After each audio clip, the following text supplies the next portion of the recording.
ساتھ ہو جماعت سے تمہارا کوئی تعلق نہیں۔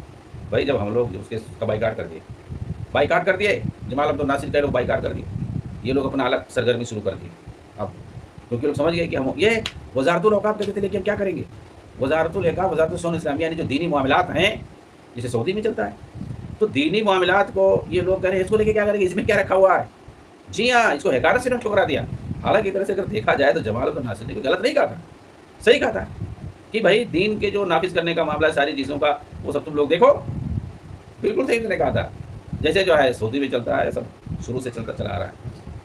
اور یہی بات دیکھو، یہی بات جنرل ایوب نے مودودی سے کہا تھا کہ یہ سب سیاست وادت چھوڑ دو، تم ایسا کرو۔ سعودی میں جیسے مدینہ میں مدینہ یونیورسٹی ہے، وہاں کی حکومت نے بنایا ہے، اور شیخ ابن باز وغیرہ کون کون وہاں پہ پڑھاتے ہیں، اور وہاں قرآن حدیث کی پڑھائی ہوتی ہے اور پوری دنیا سے لوگ پڑھنے آتے ہیں۔ 2 کروڑ میں تم کو دے رہا ہوں، اس کے علاوہ بھی اتنا لگے گا بعد میں، مانگتے رہنا۔